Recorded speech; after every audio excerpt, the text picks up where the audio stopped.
मौन की शक्ति। बुद्धिमान व्यक्ति ये 7 बातें किसी को नहीं बताते, लेकिन उसे पहले मुझे सब्सक्राइब करना, कुछ ही दिनों में बड़ा आदमी बनाऊंगा।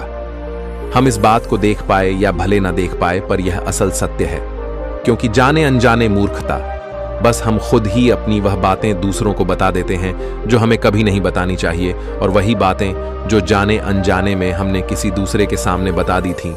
मौन की शक्ति वही हमारे दुख का कारण बन जाता है, वही हमारे झगड़े का कारण बन जाता है, और फिर बाद में हमें पछतावा होता है कि मुझे यह बात किसी एक समय की बात है। एक नगर में राम नाम का एक युवक रहता था।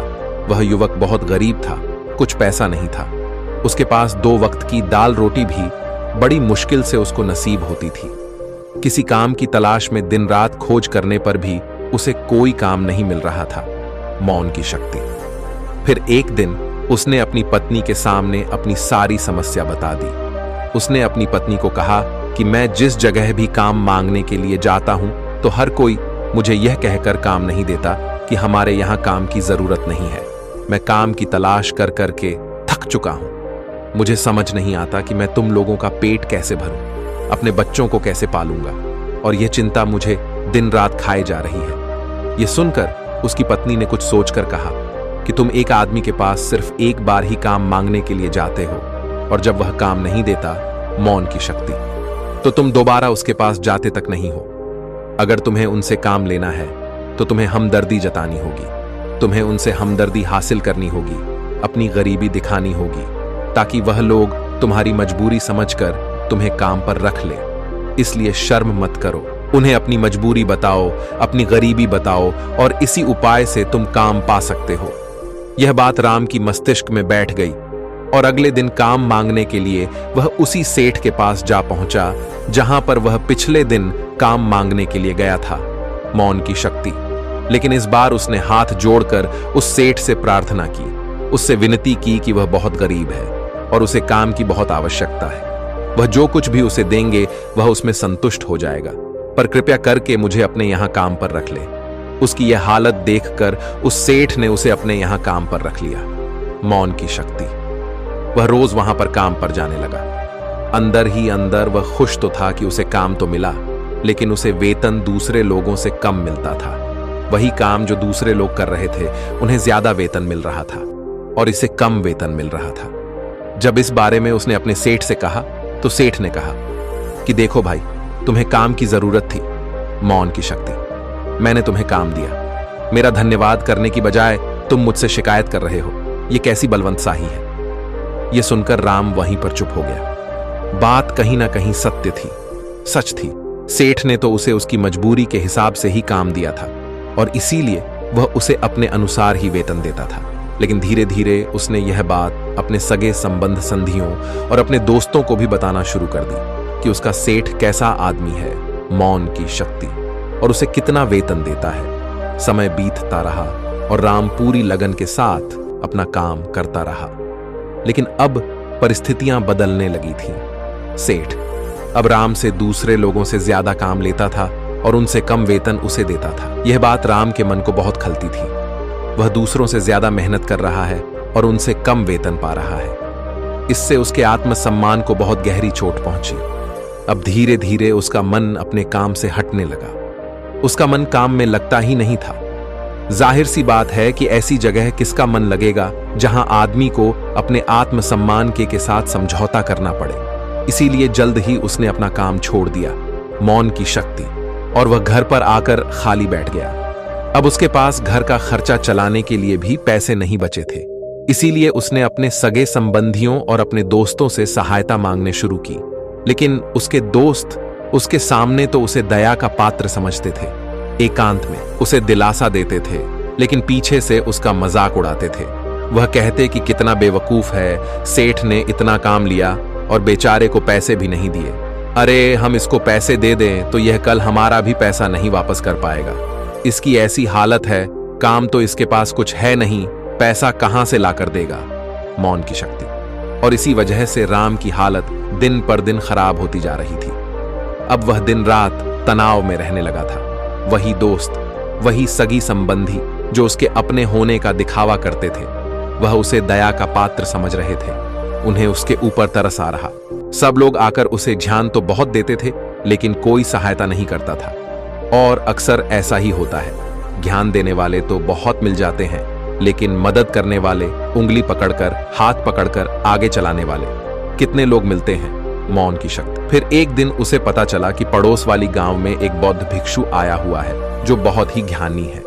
राम इतना तनाव में था कि उसे कोई रास्ता नजर ही नहीं आ रहा था। इसीलिए जाने अनजाने वह उस बौद्ध भिक्षु के पास पहुंच जाता है।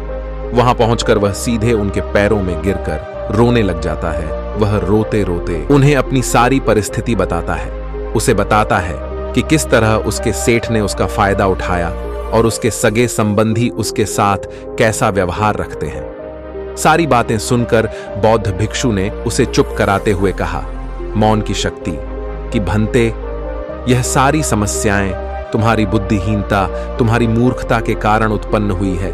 अगर तुम्हारे अंदर विवेक होता तो इनमें से एक भी समस्या तुम्हारा चित्त को दुखी नहीं कर सकता था, लेकिन तुमने अपने अविवेक के कारण, अपनी मूर्खता के कारण खुद ही अपने रास्ते में कांटे बिछा दिए।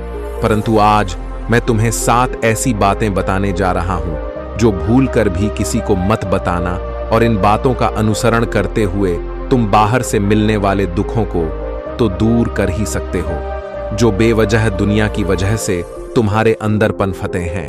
1. अपनी मजबूरी किसी को नहीं बताना। मौन की शक्ति। पहली बात जो किसी को नहीं बतानी चाहिए वह है अपनी मजबूरी का दिखावा करके दूसरों का दया पात्र बनाकर उनकी सहायता लेने की गलती कभी मत करना। हो सकता है कि आज वह तुम्हारी मजबूरी देखकर तुम्हारी सहायता कर दे, लेकिन कल वह तुम्हारा फायदा उठाने से भी, मौन की शक्ति, नहीं चुके। और अगर फायदा भी नहीं उठाया तो दूसरों के सामने तुम्हारा मजाक बनाने में वह आदमी कभी नहीं झुकेगा। इसीलिए कभी भी अपनी मजबूरी का दिखावा मत करो। अगर घर में 2 रोटी है, सूखी रोटी है, तो वहीं खाकर सो जाओ, लेकिन दूसरों को इसके बारे में भनक तक नहीं लगनी चाहिए। जरा आप खुद सोचो, मजबूरी बताने का क्या प्रयोजन होता है एक इंसान का? या तो वह दूसरों से सहानुभूति हासिल करना चाहता है, मौन की शक्ति, या उनसे कोई आर्थिक मदद चाहता है। लेकिन अगर दोनों ही परिस्थितियां आप देखें तो दूसरा आदमी आपका फायदा उठाने से नहीं चुके, और अगर वह फायदा नहीं भी उठाएगा तो अपनी नजर में तो वह आपको मूर्ख ही समझेगा, बेवकूफ समझेगा, और दूसरों के सामने आपका मजाक तो जरूर बनाएगा। इसीलिए अपनी मजबूरी के बारे में कभी किसी को मत बताना। दूसरी बात जो किसी को भी नहीं बतानी चाहिए वह है अपनी अतीत की गलतियां और भविष्य की रणनीतियां। जरा सोचो कि अगर हम अपने अतीत की गलतियां किसी दूसरे को बताते हैं तो उसका क्या प्रभाव होगा। वह गलतियां ठीक तो नहीं की जा सकती, जाहिर है, तो उन्हें बताने का क्या प्रयोजन रह जाता है। आप अपने अंधेरे पक्ष को खुद दुनिया के सामने बता रहे हो, खुद अपनी गलतियां दूसरों के सामने बता रहे हो। इससे उस आदमी की नजर में आपका एक चरित्र घटित हो जाएगा और वह भविष्य में हमेशा आपको उसी नजरिए से देखेगा। इसीलिए किसी भी आदमी की नजर में अपना चरित्र गठित मत होने दो, और जरा सोचो कि आप व्यर्थ में ही अपने भविष्य की रणनीतियां दूसरों के सामने बता रहे हो। जो लोग आपके काम का हिस्सा ही नहीं है उनके सामने अपने भविष्य की रणनीतियां, अपनी डींगे हाँकने का क्या फायदा। वह लोग आपकी सहायता तो नहीं करेंगे, लेकिन आपकी भविष्य की रणनीतियों में बाधा जरूर बन सकते हैं। आप खुद अपनी विवेक का इस्तेमाल करिए और सोचिए कि आपके साथ भी ऐसा हुआ है कि आपने अपनी भविष्य की रणनीति किसी को बताई हो और वह कामयाब ही ना हुई हो। जरूर हुआ होगा, जरा गौर से सोचिए। तीसरी बात जो किसी को नहीं बतानी चाहिए वह है अपने घर की बातें। जो भी हमारे घर के अंदर आपस में बातचीत होती है, हमारे माँ बाप के साथ, हमारी पत्नी के साथ, हमारे बच्चों के साथ, वह बातें परिवार तक ही सीमित रहनी चाहिए।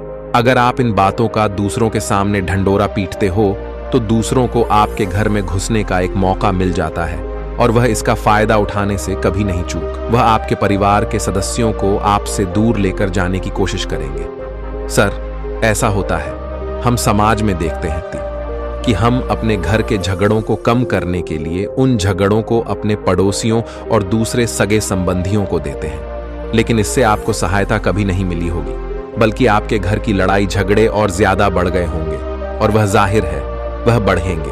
अगर आप अपने माँ बाप की बात दूसरों को बताएंगे तो आपकी माँ बाप को बुरा लगेगा, यही कि हमारा बेटा हमसे बताए बगैर दूसरों को यह बातें बता रहा है। इसीलिए अपने घर की बातें और अपने घर की लड़ाई झगड़े किसी के सामने मत बताना। 4. अपनी आमदनी किसी को नहीं बताना। मैं कहता हूं कि अपनी आमदनी किसी को मत बताना। अब अपनी आमदनी ना बताने के पीछे क्या प्रयोजन हो सकता है? जरा सोचिए कि आप अपनी आमदनी अपने दोस्तों को बता देते हैं, तो जब आपके दोस्तों को जरूरत पड़ेगी तो वह सिर्फ आपको ही याद करेंगे, क्योंकि उनको पता है कि अगर आपकी आमदनी ज्यादा अच्छी है तो आप ही उनकी मदद कर सकते हैं, और इसीलिए ज्यादा लोग आपसे सहायता मांगेंगे। और जब आप उनकी सहायता नहीं करेंगे तो वह सोचेंगे कि इस आदमी के पास पैसे हैं, मेरी सहायता कर सकते हैं, लेकिन यह सहायता कर नहीं रहा है, और इसीलिए आपकी आमदनी आप दोनों दोस्त के बीच एक झगड़े का कारण हो सकती है। कम आमदनी होगी तो लोग मजाक उड़ाएंगे, और ज्यादा होगी तो सहायता मांगेंगे, तो अपनी आमदनी बताने का कोई प्रयोजन नहीं है। 5. अपनी कमजोरी और अपनी ताकत। अक्सर इंसान को पता नहीं होता है कि उसकी कमजोरी या उसकी ताकत क्या है, लेकिन अगर आपको अपनी कमजोरी और अपनी ताकत पता है तो पहली बात तो आप बहुत ही बुद्धिमान आदमी हैं, और दूसरी बात कि आपको यह बातें किसी से साझा नहीं करनी है, क्योंकि अगर आपकी कमजोरियां दूसरों को पता चल गई तो वह आपकी कमजोरियों का फायदा उठाएंगे, और अगर आपकी ताकत पता चल गई तो वही ताकत आपकी कमजोरी बन जाएगी। अगली बात जो किसी को नहीं बतानी चाहिए वह है अपने मित्र और अपने शत्रु।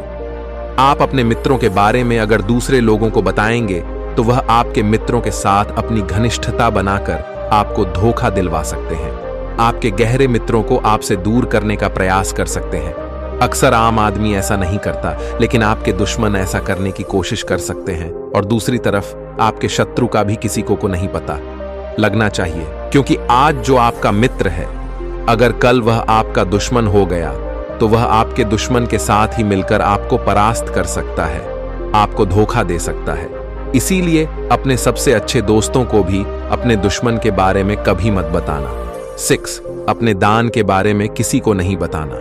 अगली और आखिरी बात कहना चाहता हूं कि जब तुम दान करते हो तो दान के बारे में भी किसी को मत बताना, नहीं तो दान करना व्यर्थ हो जाता है, बेकार हो जाता है। जब आपने दान का ढिंढोरा पीटते हो तो आप ये बता रहे हो कि मैं कितना बड़ा दानी पुरुष हूं, और यह आपके अंदर एक अहंकार निर्मित करेगा। इसीलिए दान गुप्त रूप से किया जाए उतना ही अच्छा होता है। यह 7 बातें जो बौद्ध भिक्षु ने राम को बताई, इनमें संसार के सभी सिद्धांत छिपे हुए हैं। इन बातों का अनुसरण करते हुए आप अपने घर में सुख शांति बना सकते हैं और घर के झगड़े हमेशा के लिए दूर कर सकते हैं। आप इन बातों के बारे में अपने विवेक से भी सोचेंगे तो आपको यह बातें सच मालूम पड़ेंगे, और हमारा कहानी सुनाने का मकसद यही है कि आपका विवेक जागृत हो, आप खुद उन बातों के बारे में सोचे जो हम आपको बता रहे हैं, और इनके अलावा भी अगर आप कुछ जानते हैं तो उन बातों को भी कमेंट सेक्शन में जरूर डालें। तो दोस्तों, आज के ब्लॉग में बस इतना ही। उम्मीद है आपको ये ब्लॉग पसंद आई होगा।